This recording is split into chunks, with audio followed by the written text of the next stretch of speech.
Hey guys, how are you? Welcome back to the podcast. I'm so excited for this conversation. And oh my gosh, I have had so much drop in over the last few weeks. If you guys follow me on Instagram, and if you don't, come hang out with me on Instagram. I love messaging with you guys over there at Jillian.Clothier.coaching. It's always linked in the show notes because my last name is just its own sentence. But I every month, I do a monthly mood board, and this is something that I have implemented. Actually, I've been doing it for 13 months straight now. Lies. I missed a month, and it still is working though because I was able to let August mood board flow all the way through September. It was like the fastest 2 months I think of the year, and so I did miss one. So I'm on my 12th in a row. I just did my November one. And it is one of the many rituals that I lean into. You guys are going to hear me talk about my rituals a lot because when I think about the habits that have served me the most over the last few years, especially, it is the rituals that I create, that I commit to unconditionally, that allow me to pause and check in with myself. And you guys know I'm going to talk about this a lot is like, if you want to create alignment in your life, getting to know you and checking in with you and spending time with you is the starting point for that. Because if we're aligning with someone else's life or someone else's priorities or someone else's values, we are not going to feel aligned within ourselves. And so alignment comes from getting to know yourself. And so these rituals are things that I do that allow me to pause and really check in and get honest about where I'm at, how I'm feeling, and what's going on. And this monthly mood board has been such an incredible place and ritual to lean into. I think, for so many of us, the one mood or visual or vision board that we do is on the 1st of January every year. And I kind of giggle because I am so thankful I ditched New Year's resolutions many years ago. I actually used to run a program called Final 40 that was like the anti-resolution movement, and I still am pretty anti-New Year's resolutions for many reasons. Um, but I think the main reason I am now is that, like, gosh, changing this up for myself and checking in every month versus trying to create a vision for an entire 12-month period of time. I won't get into the statistics of how many people actually stick to their resolutions, but what this has done for me is allowed me to pause and check in and go, okay, I'm just looking at the next 30 days. And as I was walking towards the end of October, I really do this check-in, and I take a couple of days to go, like, how did this last month feel? How did it look? Like, what worked, what didn't work? And what do I want the next month to look and feel like? And what am I craving in this season? And I really give myself a lot of time and space to kind of lean in and go, this is just a 30-day vision. This is just me setting the tone and my intentions for the next 30 days. And you guys know, I shared this on one podcast before. I love to play with words, and I love to pull the definition of words. And I love to, whenever I hear a word or a word starts to really resonate with me, I like to wordsmith it.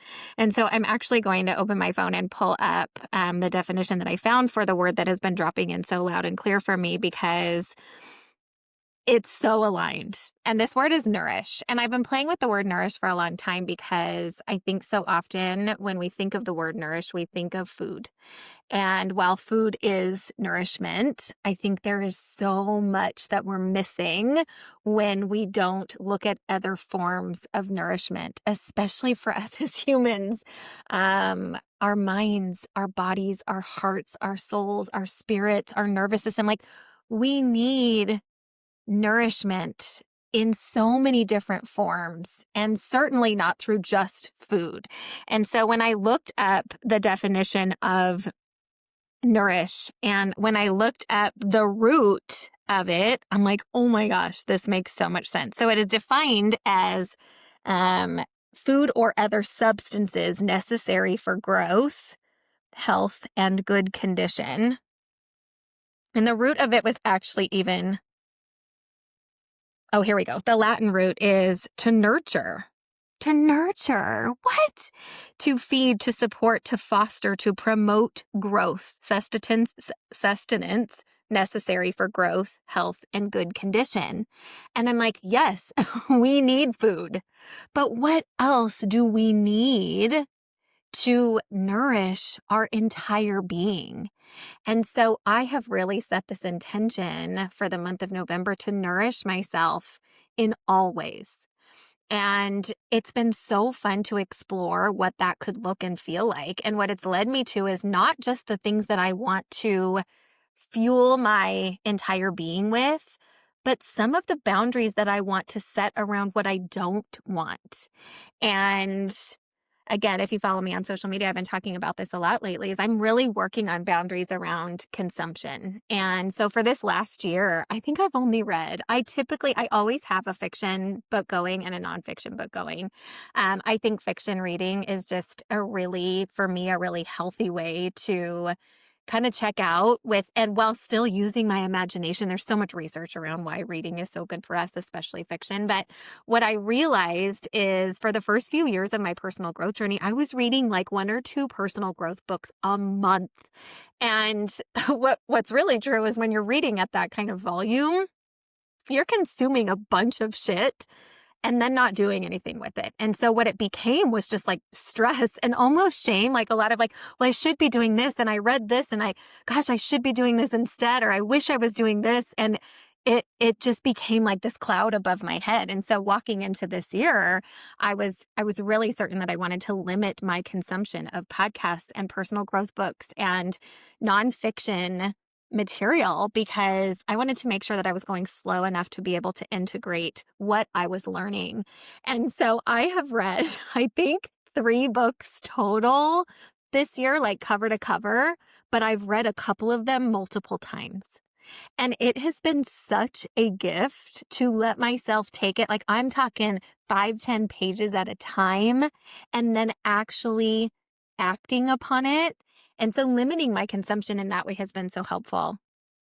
Same with my phone. I mean, I'm human just like you guys. And I don't know any human that is not battling this in some ways. Like our phones are made to be addictive, and they are. And it's a really acceptable form of like numbing out and buffering. And so of course our brains are all wanting to just open our phones and scroll Instagram and whatever else. And so I've really been working on some boundaries around that. And I have some pretty solid boundaries around even the accounts that I will follow on social media, but I wanted to actually put boundaries around the time that I'm spending on my phone. And so I'm using an app. It's called Opal. Highly recommend it. If you need a code for a free 30 days, message me on Instagram and I'll send it to you. But it has been really, really wild to see how quickly my brain has changed by limiting the consumption on my phone and how much better I feel. So nourishment, yes, is about what we're putting into our bodies and our minds and our souls and our hearts and our spirit and all of that. But I think it's also important to recognize what we want to not consume, what we want to not put in our minds and our bodies and our hearts and all of that. So I think it's important to talk about both. But when I think about the forms of nourishment that I want to lean into in this season, and I do recognize that for many of us, we're walking into the holidays, which can be a really full and sometimes a really stressful or overwhelming season. And so I've worked a lot on this over the last few years, is really limiting the things I say yes to, really paying attention to what I need on a regular basis, checking in with myself and allowing myself to change my mind on plans that I've made. But when I think about what I want to nourish myself with over the next 30 days, it's time and space. It's food that makes me feel good. It's movement for my body. It's taking in anything that I'm going to consume mentally, making sure that it is fueling who I want to be. I'm really, really picky about what I consume, like I said, but taking it to a whole nother level is consuming stuff that feeds me and feeds me in a way that promotes growth and like really honors my highest self and is for my highest good. Human connection. Oh my gosh, this one is dropping in so loud for me, you guys. I think that we're forgetting how much we need human connection as fuel for our beings. Like it is a human need. And to really honor that, and not just in quantity. I think that's what I'm noticing too, is like I I actually spend a lot of time with a lot of humans, but am I actually with them? Am I actually connecting with them, and not just pouring into them, but also receiving that connection?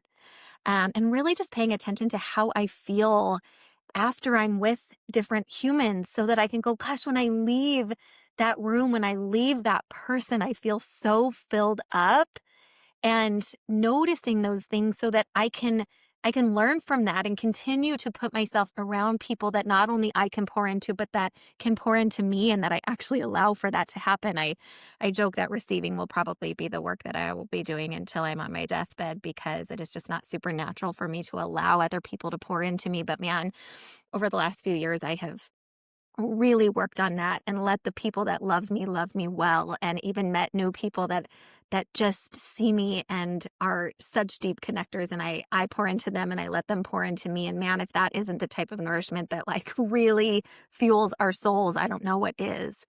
And so noticing that it isn't what we think. It isn't just about the caloric fuel that we put in our body through food.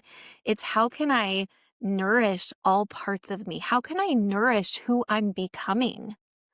Right? I love thinking about that. It's like my highest self, my future self is really well nourished.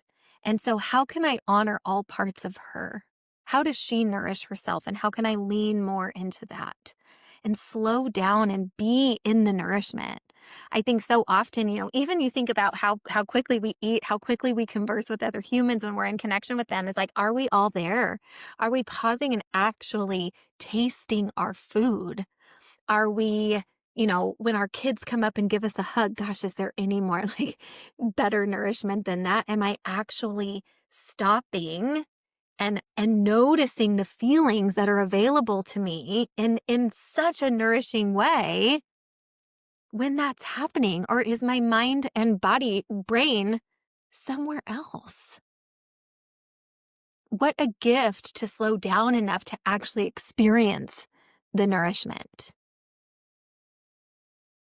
It's so powerful. Gosh, I'm like getting emotional, but it's like thinking about like actually experiencing that, because there's so much that we can use as fuel for our systems if we let that happen. And we pay attention to the things that we're doing to numb out, or that the distractions and the busyness in our minds, and we're missing out on these opportunities for nourishment in ways that we're not considering. And so I just want to invite you to have some fun with this and notice, like, what ways outside of food can I nourish myself? A lot of times this looks like asking yourself questions like, what are you craving? What do you feel like you need most right now? Right? Going back to my rituals, every morning I walk outside and I put my hand on my heart and I say good morning to myself and I check in. And the last thing I ask myself after I do a couple of check-in questions is like, what do you need most today? Because taking what you need is a form of nourishment. When your system is screaming at you for something, it's because it's looking for nourishment in a really specific way. And when we slow down enough and get quiet enough and have that relationship with ourselves where we're checking in, it actually comes through pretty easily. Some mornings I'm like, I want connection. I want time with my husband. I want a night in to just snuggle my babies on the couch. And other days I'm like, I want space. Space to be with me. That's what would feel most nourishing. So follow those nudges, check in with yourself. And I invite you to set this intention for yourself for this month too. I know many of us, including me, I may be skipping to Christmas in many ways, because when you live in the desert, it doesn't feel like Christmas. And so it's like we got to invite it in early to really like embody that. I'm from Washington State, so it's cold. It feels like Christmas all of November and December. But I don't want to skip over this beautiful month that we have. And gratitude is its own form of nourishment. And I could talk about that all day long. I'll probably do a whole separate podcast on that. But gratitude is a form of nourishment. when we fill our minds with the things we're thankful for, what you focus on expands. Gratitude is a form of nourishment. So as we're walking towards Thanksgiving, maybe write down 3 things you're thankful for every day. Notice how you feel when you start to nourish yourself with thoughts about what's good and beautiful in your life. That is for your highest good always, and that is nourishment. So play with this and have some fun with it. And of course, I want to hear from you. I want you to message me. I want you to find me on Instagram and send me a message that you're nourishing yourself. I would love to hear any other ideas that you have around nourishment that you hadn't thought of outside of food. I think it's so fun to notice that, like, gosh, maybe food isn't the main one. In fact, I actually am of the belief that it's not. And so I want to hear about how you're nourishing yourself. I hope this served you guys. Thanks for being here, and I will see you on the next episode.